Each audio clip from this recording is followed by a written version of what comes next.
In this video we're going to be looking at how you actually add a post. So this is a post to your blog or your journal, depending on how it's actually labeled on your site. But blog posts are fantastic for actually keeping people updated about some of the new things that are happening for you, and also just talking about your latest work and your thought process and what's really motivating you as an artist. It's good to do a blog post or a journal post. We recommend every week as a minimum because it really builds a lot of momentum with your site. So it's very straightforward, and we have our WordPress backend open here, and so we're going to click on the posts category on the left hand side there. Looks like I have to click that again. Just waiting for that to open. And you'll see the menu here. So there's add new, post categories, and post tags. So you just really need to worry about adding new at this point. Over here you'll see a list of the existing posts that you have, and some of these were set up by beautiful artist websites just as kind of temporary posts, so you'd have something there. So at some point you may actually want to delete these or modify them, and it's very easy to you can edit by clicking on the edit button. You can send it to the trash by clicking on trash, depending whether you want to just change it or get rid of it altogether. But in this case we'll add something new, so we'll add a new post and we'll give it a title. My creative, no, let's do something different. My great show at the Walker Museum.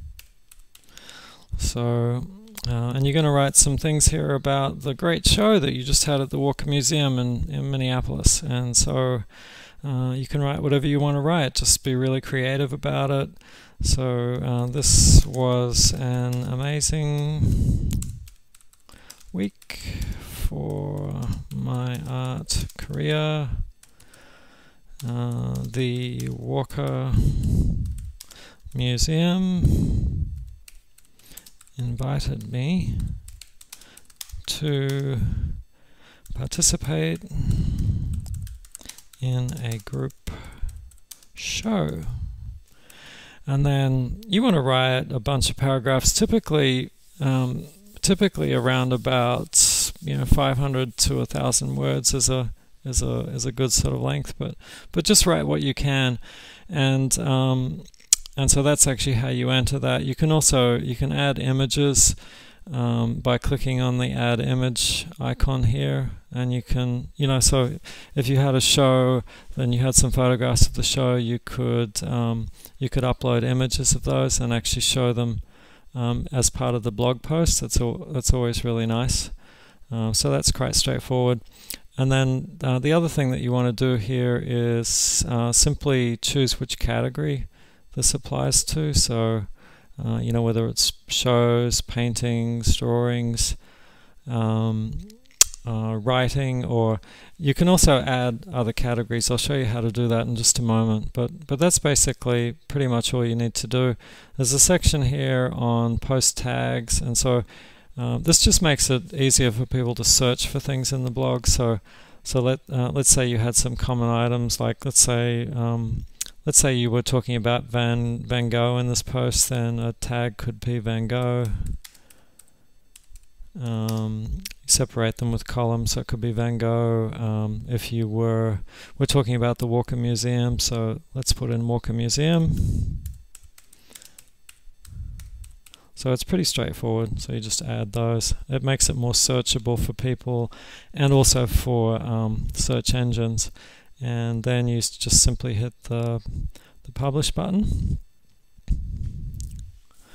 And then if we actually go to the site, if we look at the view post, there it is.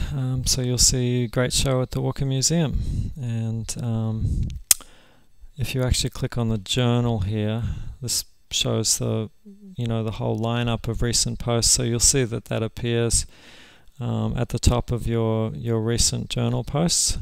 and if you click on it, it will take you to that exact post.